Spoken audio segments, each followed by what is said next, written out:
बिस्मिल्लाहिर्रहमानिर्रहीम। नाज़रीन अस्सलाम वालेकुम, मैं हूँ इमरान वसीम। नाज़रीन, हमारे आज के इस प्रोग्राम को आपने इंतहाई तहम्मुल और सब्र के साथ सुनना है, और उसकी वजह यह है कि ढेर सारी ख़बरें हैं जिनकी तफसीलात इस प्रोग्राम में आपकी खिदमत में पेश करने जा रहे हैं। एक तो जो पाकिस्तान तहरीक इंसाफ की जो मखसूस नशिस्तों का मामला है, जो PTI के आज़ाद अरकान ने सुन्नी इत्तेहाद कौंसिल में शमूलियत अख्तियार की, इस हवाले से इलेक्शन कमीशन के फ़ैसले पर हम बात करेंगे। और फिर इमरान खान साहब की मशरूत रिहाई का हुक्म सादिर फरमाया गया है, इस मामले पर भी आप नाज़रीन के साथ आगे चल के तफसीलात शेयर करेंगे। और कुछ दीगर अहम ख़बरें भी हैं, ख़ास तौर पर आज इस्लामाबाद हाई कोर्ट में जो लापता अफराद केस की समाअत हुई, इस केस की कार्रवाई के दौरान जस्टिस मोहसिन अख्तर कियानी, जो कि इस केस की समाअत कर रहे थे, उनकी जानिब से एक बड़ा अहम रिमार्क्स दिया गया। उस रिमार्क्स पे नाज़रीन जो वज़ीर आज़म अनवर अल काकर साहब का जो जवाब था वो बड़ा दिलचस्प था। तो इस केस की समाअत का अहवाल भी आप नाज़रीन के साथ हम शेयर करेंगे। लेकिन ये इस प्रोग्राम की जो ख़बरें हैं उनकी तफसीलात आपके साथ शेयर करने से पहले आप देखने वालों को ये भी बताते चलें कि कल सुबह 7 बजे का हमारा जो व्लॉग होगा, उसमें एक तो जो इमरान खान साहब की तरफ से जो IMF को ख़त लिखा गया है उस ख़त पे हम बात करेंगे, और फिर कौमी असम्बली का इजलास कल 10 बजे बुला लिया गया है, उस पर भी हम बात करेंगे कि क्या कौमी असम्बली का कल होने वाला जो इजलास है वो हलाल होगा या हराम होगा। और इसके अलावा नाज़रीन, जो सुप्रीम कोर्ट में भुट्टो रेफरेंस केस की समाअत हुई है, इस समाअत के हवाले से कल सुबह 7 बजे के व्लॉग में बात करना इसलिए ज़रूरी है कि आज सुप्रीम कोर्ट में होने वाली अदालती कार्रवाई में एक ऐसा नुक्ता था जिसका ताल्लुक जो है वो बानी तहरीक इंसाफ साबिक़ वज़ीर आज़म इमरान खान से है। और इसके अलावा मरीम नवाज़ साहबा ने एक बड़ा अहम फ़ैसला किया है। पंजाब के वज़ीर आला हैं, पहली ख़ातून वज़ीर आला हैं, पाकिस्तान की पहली ख़ातून वज़ीर आला बनी है मरीम नवाज़ साहबा। तो उन्होंने क्या फ़ैसला किया है जिसे सोशल मीडिया पे इंतहाई सराहा जा रहा है। लेकिन एक और नुक्ता भी है जिसको लेके मरीम नवाज़ साहबा पे तनकीद भी की जा रही है, उनको टारगेट भी किया जा रहा है। इन मामलात पे कल सुबह 7 बजे के व्लॉग में आपके साथ हम डिटेल में बात करेंगे। अब आ जाते हैं हमारा आज का जो व्लॉग है उसकी ख़बरें आपके साथ हम शेयर करते हैं। कुछ ऐसी ख़बरें हैं जिनको टच करेंगे लेकिन उनकी डिटेल में नहीं जाएंगे ताकि ज़्यादा वक्त जो है उन ख़बरों के ऊपर हमारा सर्फ ना हो सके। तो पहली खबर से नाज़रीन गुफ्तगू का आगाज़ करते हैं।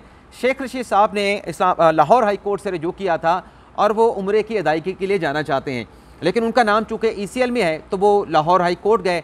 आज Lahore high court Rawalpindi bench में शेख रशीद साहब की दरख्वास्त पे समाअत हुई, और वहाँ पे जो FIA ने रिपोर्ट पेश की उसमें यह कहा गया कि शेख रशीद साहब का जो नाम ECL में शामिल किया गया है वो नैब के कहने पे शामिल किया गया है, और मुकदमा जिसमें ये नाम उनका ECL में शामिल हुआ है वो 190 मिलियन पाउंड का केस है, जिसमें इमरान खान साहब मुल्ज़म हैं, जिसमें इमरान खान साहब की अहलिया बुशरा बीबी साहबा मुल्ज़म हैं। तो शेख रशीद साहब से अदालत ने इस्तफसार किया कि क्या आप 190 मिलियन पाउंड केस में मुल्ज़म हैं। तो शेख रशीद साहब ने इनकार कर दिया कि मुझे तो इस केस में मुल्ज़म होने का पता ही नहीं, मैं तो इस केस में मुल्ज़म नहीं हूँ। तो फिर अदालत की तरफ से कहा गया कि फिर हम नैब से जवाब मंगवा लेते हैं, क्योंकि इस केस में 190 मिलियन पाउंड केस में जो रेफरेंस है वो तो दायर हो चुका है और चलान दाखिल हो चुका है, मुल्ज़मान पे फर्ज जुर्म लग चुकी है। तो फिर शेख रशीद साहब का नाम जो है इस केस में क्यों ECL में शामिल किया गया है।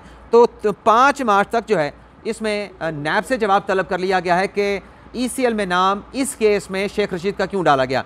अब आ जाते हैं नाज़रीन, जो इलेक्शन कमीशन में आज PTI की मखसूस नशिस्तों के हवाले से कि सुन्नी इत्तेहाद कौंसिल के प्लेटफार्म से पाकिस्तान तहरीक इंसाफ को ख़वातीन और जो अक़लियतों की मखसूस नशिस्तें वो अलॉट की जाएँ, तो इस पर इलेक्शन कमीशन ने आज फैसला महफूज कर लिया था। लेकिन नाज़रीन, आज जब यह समाअत कंक्लूड हो रही थी तो उससे पहले MQM के वकील फ़रूक नसीम साहब ने दलाइल दिए, और ख़ास तौर पे जो मैंने ये देखा कि मौलाना फजल रहमान साहब जो एहतजाज कर रहे हैं और ये भी कह रहे हैं कि हम खैबर पख्तूनख्वा असम्बली में जाके किसी को वोट नहीं करेंगे, हम सदारत के इलेक्शन में वोट नहीं करेंगे, हम वज़ीर आज़म के इलेक्शन में हिस्सा नहीं लेंगे, हम हुकूमत में नहीं बैठेंगे क्योंकि इलेक्शन में धांधली हुई है। ये मौलाना फजल रहमान साहब का बयानिया है कि धांधली की वजह से हम किसी भी हुकूमत के इत्तेहाद का हिस्सा नहीं बनेंगे। अब मौलाना फजल रहमान साहब भी आज उनके वकील कामरान मुर्तज़ा साहब उनकी जमात के जमात पे के पहुँचे हैं इलेक्शन कमीशन में। वो भी कहते हैं कि ख़वातीन की जो मखसूस नशिस्तें हैं पाकिस्तान तहरीक इंसाफ की, इस माले गनीमत से हमें भी हिस्सा दिया जाए। तो वहाँ पे क्या आर्गूमेंट किया गया MQM की तरफ से और जमात पे के वकला की तरफ से, वो नाज़रीन खुलासा ये था कि फ़रूक नसीम साहब और कामरान मुर्तज़ा साहब ने कहा कि जो आइन का आर्टिकल 51 है उसका जो सबसेक्शन 6D है उसके मुताबिक आप इलेक्शन एक्ट को देखेंगे। इलेक्शन एक्ट के जो सेक्शन जो 104 है, जो मुतलका जो आर्टिकल्स हैं, जो सेक्शंस हैं, उसको पढ़ने के बाद, क्योंकि सुन्नी इत्तेहाद कौंसिल की जानिब से जब ये इलेक्शन चल रहा था, इलेक्शन का प्रोसेस चल रहा था, माइनॉरिटीज़ के हवाले से मखसूस जो प्रायोरिटी लिस्ट होती है और जो मिनॉरिटीज़ और ख़वातीन के हवाले से तरजीह लिस्ट होती है वो जमा नहीं करवाई गई, तो ये नशिस्तें आप सुन्नी इत्तेहाद कौंसिल को नहीं दे सकते। और दोनों पार्टियों के वकला की जानिब से कहा गया कि ये जो सीटें हैं जो कि अगर पाकिस्तान तहरीक इंसाफ होती, बल्ले के निशान पर इलेक्शन लड़ती, उनको मिलनी चाहिए थी। अब चूंकि सुन्नी इत्तेहाद कौंसिल में चले गए हैं, सुन्नी इत्तेहाद कौंसिल ने अपने फरिश्ते नहीं दी, तो ये जो मखसूस नशिस्तें हैं पार्लिमान में मौजूद और दीगर सियासी जमातें जिसमें MKM भी मौजूद है, मौलाना फजल रहमान की जमात भी मौजूद है, उनके भी MNA मुंतखब हुए हैं और सूबे में उनके MPA भी मुंतखब हुए हैं, तो इसमें से जो हिस्सा बनता है जो पार्लिमानी जमातें मुंतखब हो चुकी हैं उनको ये तमाम मखसूस नशिस्तें अलॉट कर दी जाएँ। तो इलेक्शन कमीशन ने ये दलाइल सुनने के बाद फैसला महफूज कर लिया था और अब इस फैसले के ऊपर निगोसिएशन जारी है। और हमने जो इलेक्शन कमीशन की बीट कवर करने वाले रिपोर्टर हैं उनसे पूछा कि कब तक ये फैसला अनाउंस हो सकता है, तो ये कहा गया कि ये आज रात को भी फैसला अनाउंस हो सकता है और कल भी किसी वक्त ये फैसला, क्योंकि अहम मामला है और असम्बली से जुड़ा है, तो ये कल भी फैसला इलेक्शन कमीशन का आ सकता है। तो देखते हैं इलेक्शन कमीशन का यह फैसला कब अनाउंस होता है। इसके अलावा नाज़रीन, सलमान अकरम बरार साहब जिन्होंने अपने हल्के NA 128 के रिटर्निंग अफीसर के खिलाफ जो कंटेम्प्ट की एप्लीकेशन दायर की थी, आज लाहौर हाई कोर्ट के जस्टिस बाकर नजवी साहब ने यह दरख्वास्त तौहीन अदालत की रिटर्निंग अफीसर के खिलाफ नाकाबिल समाअत करार देकर खारिज कर दी है। अब आ जाते हैं बानी तहरीक इंसाफ इमरान खान साहब के हवाले से 3 अहम खबरें आपकी खिदमत में पेश करेंगे। पहली खबर नाज़रीन ये है कि जो इमरान खान साहब के पे मुकदमा दर्ज हुआ खातून जज को धमकाने का, उस केस की समाअत की जज मुरीद अब्बास साहब ने, और उसमें क्योंकि प्रोडक्शन आर्डर की दरख्वास्त खान साहब के वकला की जानिब से दी गई थी कि आपने ट्रायल करना है, आपने केस चलाना है, तो मुलज़म इमरान खान साहब को अदालत में प्रोड्यूस करवाया जाए, उनके प्रोडक्शन आर्डर जारी किया जाए। तो जज मुरीद अब्बास साहब ने इमरान खान साहब की तलबी का हुक्म जारी कर दिया है कि 3 अप्रैल को इमरान खान साहब को, लंबी तारीख भी डाली है कि 3 अप्रैल को इमरान खान साहब को अदालत में पेश किया जाए। और साथ में अब देखते हैं कि जेल हुकाम अदालत के इस ऑर्डर पर कंप्लाई विद करते हैं या फिर इमरान खान साहब के हवाले से सिक्योरिटी कंसर्न आइंदा समाअत पे उस हवाले से रिपोर्ट अदालत में पेश की जाती है। इसके अलावा नाज़रीन, दूसरी जो खबर है बानी तहरीक इंसाफ इमरान खान साहब के हवाले से, जो तोशा खाना केस में उन्होंने ज़मानत की दरख्वास्त लाहौर हाई कोर्ट में दायर की थी, लाहौर हाई कोर्ट ने इमरान खान साहब की ज़मानत का ये जो मुकदमा है, जो दरख्वास्त है, इसे गैर मौसर करार देते हुए, इस वजह से गैर मौसर करार दिया गया है कि चूँकि तोशा खाना केस में इमरान खान साहब कन्विक्ट हो चुके हैं, सज़ा याफ्ता हो चुके हैं, जेल जा चुके हैं, तो इसलिए अब इस दरख्वास्त को हम मुस्तरद करते हैं और गैर मौसर करार देते हैं। अब आ जाते हैं नाज़रीन, जो इमरान खान साहब की रिहाई का मशरूत हुक्म अदालत ने सादिर फरमाया है, बड़ी अहम खबर है और ये भी आपको बताएंगे कि मशरूत तौर पर रिहाई का अदालत ने क्यों हुक्म दिया। मामला नाज़रीन ये है कि जो इस्लामाबाद में एक मुकदमा दर्ज हुआ कि एहतजाज किया गया, एहतजाज में तोड़ फोड़ की गई, उस केस की समाअत की जुडिशल मजिस्ट्रेट मोहम्मद शबीर साहब ने। केस की समाअत करने के बाद क्योंकि बरियत की दरख्वास्तें आई थीं, वकला के दलाइल सुने गए, तो जज साहब ने फैसला दिया कि इस केस में जो मुल्ज़मान हैं उनको सज़ाएँ नहीं सुनाई जा सकती और इस मुकदमे में अगर हम ट्रायल करते हैं मुल्ज़मान का तो ये अदालत का वक्त ज़ाया करने के मुतरादिफ होगा। तो जज साहब ने इमरान खान साहब को, असद उमर साहब को, राजा खुर्रम नवाज़ को, अली नवाज़ को, फैसल जवेद को, आबिद हुसैन को और ज़हीर खान के साथ दीगर जो मुल्ज़मान इस केस में थे उनको बरी करने का हुक्म दे दिया। लेकिन मशरूत ये किया अदालत की तरफ से कि अगर ये मुल्ज़मान किसी दूसरे केस में रिक्वायर्ड नहीं है, किसी दूसरे केस में ये गिरफ़्तार हैं, तो अगर दूसरे केस में गिरफ़्तार नहीं है तो इनको रिहा किया जाए। अब दूसरे केस कई तोशा खाना का केस है, साइफर का केस है और अपना इद्दत निकाह का केस है, उसमें खान साहब कन्विक्ट हो चुके हैं, तो ये मशरूत इमरान खान साहब की रिहाई का हुक्म था कि किसी और केस में अगर ये मतलूब नहीं है तो इनको रिहा कर दिया जाए। लेकिन चूँकि इमरान खान साहब दीगर केसेस में गिरफ़्तार हैं तो रिहाई के हुक्म के बावजूद भी खान साहब की रिहाई मुमकिन नहीं है। अब नाज़रीन, शाह महमूद कुरैशी साहब साइफर केस में उनकी अपील तो इस्लामाबाद हाई कोर्ट में दायर हो चुकी है, लेकिन अब हुक्म इम्तना की जो सज़ा उनको सुनाई गई उसकी सस्पेंशन की दरख्वास्त शाह महमूद कुरैशी साहब ने इस्लामाबाद हाई कोर्ट में दायर की है, जिसमें शाह महमूद कुरैशी साहब ने यह कहा है कि मेरे ऊपर गद्दारी और साजिश का, मुल्क के ख़िलाफ़ गद्दारी और साजिश का इल्ज़ाम साबित नहीं हुआ और जो साइफर गुम हुआ उसकी ज़िम्मेदारी, उसको संभालने की ज़िम्मेदारी मेरी नहीं थी, बल्कि जो वज़ीर आज़म के प्रिंसिपल सेक्रेटरी थे आज़म खान साहब, उनकी ज़िम्मेदारी थी। तो शाह महमूद कुरैशी साहब ने इस्लामाबाद हाई कोर्ट से इस्तदा ये की है कि मेरी सज़ा मुअत्तल करके मुझे रिहा किया जाए। तो ये हाई कोर्ट में एक अहम मुकदमे की समाअत हुई, मतलब एक अहम डेवलपमेंट हुई। अब आ जाते हैं हाई कोर्ट में एक और बड़े अहम मुकदमे की समाअत हुई। उमर फ़ारूक ज़हूर जो ये दावा करते हैं कि तोशा खाना की घड़ी जो इमरान खान साहब को शहज़ादा मोहम्मद बिन सलमान साहब ने दी थी वो मैंने ख़रीदी है और फ़राह गोगी ने आके मुझे फ़रोख्त की थी। उसने एक मुकदमा दर्ज करवाया था इस्लामाबाद में अदाकारा सोफिया मिर्ज़ा के ख़िलाफ़, शहजाद अकबर के ख़िलाफ़ और साबिक DGI FIA सनाउल्लाह अब्बासी के ख़िलाफ़। तो इस मुकदमे की क्वाशमेंट के लिए सोफिया मिर्ज़ा ने इस्लामाबाद हाई कोर्ट से रजू किया था और इस्लामाबाद हाई कोर्ट के जस्टिस अरबाब मोहम्मद ताहिर साहब ने दलाइल सुनने के बाद ये जो क्वाशमेंट की दरख्वास्त थी कि मुकदमा खारिज कर दिया जाए, बेबुनियाद मुकदमा है, झूठा मुकदमा है, तो अदालत ने इस दरख्वास्त को एक्सेप्ट कर लिया है और दर्ज किया गया मुकदमा उमर फारूक ज़हूर की दरख्वास्त पे इसे खारिज करने का हुक्म दे दिया है। अब आ जाते हैं नाज़रीन, जो लापता अफराद की इस्लामाबाद हाई कोर्ट में समाअत हुई है, बड़ी दिलचस्प डिटेल है और ये तफसीलात तमाम तफसीलात इसलिए आप नाज़रीन के लिए दिलचस्प भी होंगी, अहम भी होंगी, क्योंकि मीडिया पर आपको 1 मिनट की खबर मिलेगी, लेकिन हम आपके साथ पूरी डिटेल शेयर करने जा रहे हैं। मीडिया पर तमाम डिटेल आपको नहीं मिलेंगी। आज नाज़रीन जब अदालती कार्रवाई का आगाज़ हुआ, मोहसिन अख्तर कियानी साहब इस केस की समाअत कर रहे हैं, आपके नॉलेज में है, तो निगरान वज़ीर आज़म अनवार उल हक काकड़ साहब अटॉर्नी जनरल मंसूर उस्मान अवान साहब के साथ पेश हुए, तो उन्होंने रिपोर्ट पेश की कि 2 जो लापता अफराद स्टूडेंट हैं वो तो अफ़गानिस्तान में चले गए हैं और उन्होंने कहा कि 4 जो लापता अफराद हैं उनका पता नहीं चल पा रहा, तो उन्हें हम ट्रेस कर रहे हैं। जैसे मोहसिन अख्तर कियानी साहब ने 5 बातें की। उन्होंने कहा कि एक तो ये मुकदमा जो इस्लामाबाद हाई कोर्ट सुन रही है ये स्टूडेंट्स के हवाले से है, जो स्टूडेंट्स मिसिंग हुए हैं उनसे मुतल्लिक इस मुकदमे को हम देख रहे हैं। बताया गया है रिपोर्ट में कि कुछ स्टूडेंट्स जो हैं वो TTP का हिस्सा बन गए हैं। जज साहब ने कहा कि कुछ तुलबा घर वापस भी आ गए हैं, ये केस चला और ये तुलबा अपने घर पहुंच गए। और फिर जज साहब ने कहा कि कोई भी कानून से बालातर नहीं। और फिर जज साहब ने PM साहब को मुखातिब करके कहा कि वज़ीर आज़म साहब भी पहुंचे हैं, उन्होंने भी ये पेश होकर अदालत में आकर ये साबित कर दिया है कि वो भी कानून को जवाबदेह हैं। जब मोहसिन अख्तर कियानी साहब ने वज़ीर आज़म अनवार उल हक काकड़ साहब के हवाले से रिमार्क्स दिए, तो अनवार उल हक काकड़ साहब रोस्टम पे आए और जज साहब से मुखातिब हुए, उनसे इजाज़त मांगी कि क्या मैं बात कर सकता हूँ। तो मोहसिन अख्तर कियानी साहब ने कहा कि जी बिल्कुल, ज़रूर आप बात करें। तो यहाँ से जब बात की जनाब काकड़ साहब ने, अब ये नाज़रीन आप सुनते जाइएगा, ये डिटेल मैं दावे के साथ कह रहा हूँ कि आपको नेशनल मीडिया पे, टेलीविज़न चैनल पे नहीं मिलेगी। निगरान वज़ीर आज़म अनवार उल हक काकड़ साहब ने नाज़रीन ये कहा, मैं यहाँ पे नाज़रीन स्टॉप करता हूँ 1 मिनट।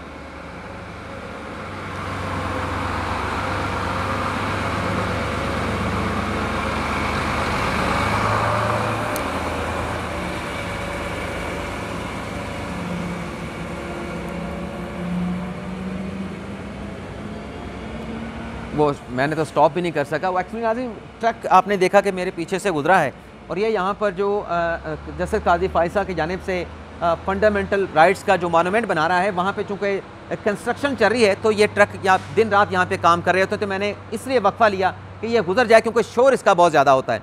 तो मैं तो स्टॉप करना चाह रहा था अपनी तरफ से, तो मैंने स्टॉप कर दिया था, लेकिन स्टॉप नहीं हुई, तो आपसे माज़रत चाहते हैं। अनवार उल हक काकड़ साहब ने कहा कि मैं भी कानून के सामने जवाबदेह हूँ और सब कानून के सामने जवाबदेह हैं, सब ने कानून के मुताबिक काम करना है। काकड़ साहब ने कहा कि बलूचिस्तान से मुतल्लिक मैं ज़्यादा जानता हूँ कि मैं वहाँ का, मेरा ताल्लुक़ बलूचिस्तान से है। काकड़ साहब ने कहा कि बलूचिस्तान में मुसल्लह मुज़ाहमत हो रही है, इसका जवाब किसी के पास नहीं है। नॉन स्टेट एक्टर्स जो हैं इंसानी हकूक़ की वहाँ पर खिलाफ वर्जियाँ कर रहे हैं। साबिक चीफ जस्टिस बलूचिस्तान को वहाँ पर मस्जिद में नमाज पढ़ते हुए दहशत गर्दों की जानिब से शहीद कर दिया गया। लापता अफराद पर जब यूएन में मामला ले जाया जाए तो उनका भी तरीकाकार होता है। आप यूएन में मामला लेके जाएं तो यूनाइटेड नेशन वाले पूछते हैं कि कौन लापता हुआ, वो पूछते हैं कि क्या मोहसिन अख्तर कियानी लापता हुए हैं। तो मोहसिन अख्तर कियानी साहब ने लाइटर नोट पे कहा कि क्या आप मुझे बता रहे हैं कि मैं भी जबरी लापता हो जाऊँगा। तो अनवार उल हक काकड़ साहब ने कहा कि मैं अपना अनवार का नाम ले लेता हूँ। तो फिर काकड़ साहब ने कहा कि बलूचिस्तान में नस्ली प्रोफाइलिंग करके लोगों को कत्ल किया जाता है। 90,000 लोग बलूचिस्तान में दहशतगर्दी का शिकार हुए, मुल्क भर में 90 दहशतगर्दी का शिकार हुए, 90 सज़ाएँ भी दहशतगर्दों को नहीं हुई। ये नाज़रीन हक़ाइक़ हैं जो अनवार उल हक काकड़ साहब बता रहे थे। फिर मोहसिन अख्तर कियानी साहब ने कहा कि इतने अरसे से मुकदमा चल रहा है, अदालत को आज बताया गया कि 6 से 8 लोग जो हैं वो CTD के पास हैं, आपने इनका ट्रायल क्यों नहीं करवाया, इन्हें अदालत के सामने क्यों पेश नहीं किया। ट्रायल ना होना इन मुल्ज़मान का जो कि CTD के पास हैं रियासत की नाकामी है।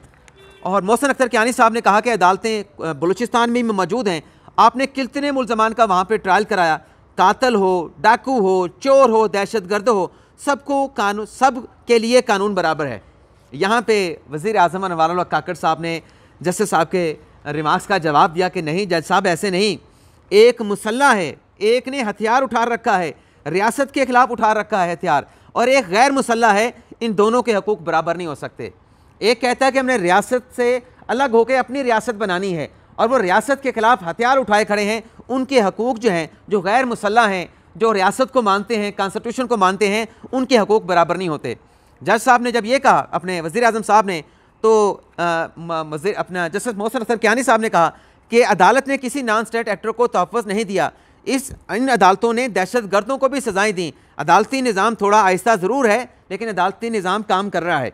तो वज़ीर आज़म साहब ने कहा कि पार्लिमान को इस सिलसिले में कानून साजी करनी चाहिए। मैं तो निगरान वज़ीर आज़म कमज़ोर आदमी हूँ। और फिर उन्होंने ये भी कहा कि बसों से लोगों को उतार कर उनका नाम पूछा जाता है, जो चौधरी हुआ, जो गुजर हुआ, उसको उतार के कत्ल कर दिया जाता है। ये भी नाज़रीन फैक्ट है। ऐसे कई वाक़यात मीडिया पे रिपोर्ट हुए हैं। और फिर वज़ीर आज़म साहब ने कहा कि सिस्टम में कमी पेशी कोताहियाँ हैं और सबूत नहीं आता। उन्होंने कहा कि इनसे लापता अफराद का पूछें। अब वहाँ पे ईमान मज़ारी साहब खड़ी थी तो ये 5000 लोगों के नाम दे देते हैं। ये खुद भी लापता अफराद के इशू को हल नहीं करना चाहते। इनकी वजह से पूरी रियासत को मुजरम तस्वर किया जाता है। नाज़रीन, वैसे KPK के वाले इजलास की खबर भी मैंने आगे चल के आपके साथ शेयर करनी है। वज़ीर आज़म साहब ने कहा, और ये भी एक वो वाक़या कोट कर रहे हैं कि कोस्टल हाईवे पे अफराद को जिंदा बस में जला दिया गया। ये भी नाज़रीन फैक्ट है जो वज़ीर आज़म काकड़ साहब अदालत में बयान कर रहे थे। फिर उन्होंने कहा कि हमें बलूचिस्तान में मुसल्लह मुज़ाहमत का सामना है। वो अपनी रियासत की तश्कील के लिए मुसल्लह जद्दोजहद कर रहे हैं। खुदकुश हमला आवर नेक नामी का बायस नहीं बन सकता। 20 साल से वहाँ पे लड़ाई जारी है। फिर उन्होंने ये कहा कि हमने हथियार इसलिए नहीं उठाया, यानी वो अपनी बात कर रहे थे या उन लोगों की बात कर रहे थे जो रियासत के साथ खड़े हैं, जो कॉन्स्टिट्यूशन के साथ खड़े हैं। उन्होंने कहा कि हमने हथियार इसलिए नहीं उठाया कि क्योंकि रियासत ने हमारे बुनियादी हकूक़ को गारंटी किया है। तो फिर अदालत ने यहाँ पे तारीफ़ भी की रियासत की, हुकूमत की। और जज साहब ने यह भी कहा कि हमारे पास आप बड़ी खूबसूरत बातें कर रहे हैं लेकिन मिसालें मौजूद हैं। मतीउल्लाह जान को किसने अगवा किया, वीडियोस मौजूद हैं। दिन दिहाड़े ये वाक़या पेश आया। लेकिन जज साहब ने कहा कि हुकूमत को क्रेडिट भी जाता है कि 59 में से अब सिर्फ 8 लापता अफराद रह गए हैं। तो वज़ीर आज़म काकड़ साहब ने कहा कि मतीउल्लाह जान को जिसने भी अगवा किया उसके खिलाफ मुकदमा होना चाहिए, उसके खिलाफ कार्रवाई होनी चाहिए। और फिर ईमान मज़ारी साहबा ने कहा कि जब भी लापता अफराद का जिक्र आता है तो बात अमनो आमा की तरफ चल निकलती है। दहशत गर्दों को हम भी सपोर्ट नहीं करते लेकिन लापता अफराद का केस इससे अलग है। ये जो वज़ीर आज़म काकड़ साहब बात कर रहे हैं, लापता अफराद का केस इससे अलग है। फिर वज़ीर आज़म काकड़ साहब ने कहा कि ये इतना आसान नहीं है जितना आसान बना के अदालत में बयान किया जाता है। लवाहिकीन के नाम पे भागते हुए हमारे ऊपर ये चढ़ाई कर देते हैं। AG साहब ने यहाँ पे फिर मुदाखलत की, अटॉर्नी जनरल साहब ने, मंसूर उस्मान अवान साहब ने, कि वज़ीर आज़म अदालत के ऑर्डर पे पेश हो गए हैं। ये मामला अदालत और वज़ीर आज़म का है। वज़ीर आज़म के पेश होने पे मामला ख़त्म हो गया। वज़ीर आज़म चाहे निगरान हैं, चाहे जो भी हैं, अनवारुल हक काकड़ साहब दरख्वास्त गुजार को जवाबदेह नहीं है। तो जज साहब ने अनवारुल हक काकड़ साहब का शुक्रिया अदा किया और केस की समाअत को गैर मुय्यना मुद्दत तक मुलतवी कर दिया। फर्दर रिपोर्ट भी लापता अफराद के हवाले से तलब कर ली। और जब काकड़ साहब जाने लगे तो साफ़ी ने उनसे सवाल किया, मतीउल्लाह जान ने सवाल किया कि क्या आप जबरी गुमशुदगियों का दिफा कर रहे थे? वो काकड़ साहब ने खूबसूरत जवाब दिया कि मैं जबरी गुमशुदगियों का दिफा नहीं कर रहा था, बल्कि मैं तो रियासत पर जो इल्ज़ाम लगता है कि रियासत जबरी गुमशुदगियाँ करवाती है, मैं उस रियासत पे लगने वाले इल्ज़ाम का दिफा कर रहा था। और फिर एक हमारे साफ़ी ने सवाल पूछा कि निगरान हुकूमतें 6 महीने तक कैसे काम रहीं? तो इस पर भी बड़ा खूबसूरत निगरान वज़ीर आज़म ने जवाब दिया कि कॉन्स्टिट्यूशन के तहत ही निगरान हुकूमतें चाहे 5 माह थी, 6 माह थी, इस आइन के तहत ही चलती रहीं। अब नाज़रीन, जो लोग सवाल उठाते हैं कि निगरान हुकूमत तो 3 माह के लिए आती है, 3 माह के बाद इनको घर चला जाना चाहिए था। नाज़रीन, अगर ये जो वज़ीर आज़म बने 3 माह के बाद चले जाते तो क्या होता? आपको नया निगरान लाना पड़ता। जब तक इंतखाबात नहीं होते निगरान हुकूमत ने तो रहना ही रहना है, उसकी मजबूरी है, उसने रहना है। वो ना भी रहना चाहे तो उसने रहना है। लेकिन बहरहाल सवाल किया, उसका जवाब बड़ा खूबसूरत निगरान वज़ीर आज़म काकड़ साहब दे के गए। अब आ जाते नाज़रीन, जो KPK असम्बली में अरकान की हल्फ बर्दारी की तकरीब हुई। वैसे नाज़रीन, अब तक जो मैंने सर्च किया है, बलूचिस्तान में अभी तक इजलास नहीं हुआ। गालिबन मैं गलत डेट बता गया था, शायद कल इजलास होगा या शायद आज हो चुका हो, तो मुझे कहीं वो नज़र नहीं आया। तो KPK में नाज़रीन आज मुंतखब अरकान ने हल्फ उठाया। 115 अरकान की तरफ से वो पेश हुए, मतलब हाजिर हुए अपने ऐवान में खैबर पख्तूनख्वा असम्बली में, और मुश्ताक गनी साहब ने उनसे हलफ लिया। और इस पूरी खबर में नाज़रीन मुझे किसी जगह पर भी अली मीन गंडापुर साहब का हलफ की खबर नज़र नहीं आई कि वो आज ऐवान में पेश हुए और उन्होंने भी हलफ उठाया है। लेकिन 115 अरकान की खबर ज़रूर आई है कि 115 अरकान ने हलफ उठा लिया है। और कल खैबर पख्तूनख्वा असम्बली में स्पीकर डिप्टी स्पीकर का इजलास होगा। वहाँ पे स्पीकर डिप्टी स्पीकर का इजलास हो रहा होगा और यहाँ पे कौमी असम्बली का इजलास हो रहा होगा। और कौमी असम्बली के जो अरकान हैं वो अपने MNA मुंतखब होने का हल्फ उठा रहे होंगे। अच्छा नाज़रीन, इसी इजलास में नून लीग की एक खातून है सोबिया शाहिद, वो एक घड़ी लेके आईं और वो घड़ी ऐवान में दिखा रही थी। गालिबन जो इमरान खान साहब की तोशा खाने वाली घड़ी है, वो घड़ी दिखाने का उनका मकसद ये था कि एक घड़ी मिली प्रिंस सलमान ने दी, सऊदी अरब के शहजादे ने दी, लेकिन उस घड़ी को बेच दिया गया। ग़ालिबन उनका यही मैसेज देने का पैगाम था। तो इस पर PTI के जो कारकुनान गैलरी में मौजूद थे उनकी तरफ से लीगी खातून MPA सोबिया शाहिद पे लोटा फेंका गया, पेन फेंका गया और खाली बोतलें फेंकी गई और वहाँ पे नारेबाजी भी हुई, हंगामा आराई भी हुई। तो ये नाज़रीन आज का हमारा व्लॉग, हमने कोशिश करके अपने टाइम फ्रेम के अंदर इस व्लॉग का इख्तिताम किया है। कल सुबह के व्लॉग में नई खबरों के साथ, जिनके मैंने हिंट्स आपको दे दिए हैं, हेडलाइंस आपको बता दी हैं, टाइटल्स आपको बता दिए हैं, कल सुबह 7 बजे उनकी डिटेल आपके साथ हम शेयर करेंगे। लेकिन इस दौरान अगर इलेक्शन कमीशन का मखसूस नशिस्तों के हवाले से फैसला आ गया तो फिर उसकी डिटेल भी अपने व्लॉग में शामिल करेंगे। इजाज़त चाहते हैं नाज़रीन, अल्लाह हाफ़िज़।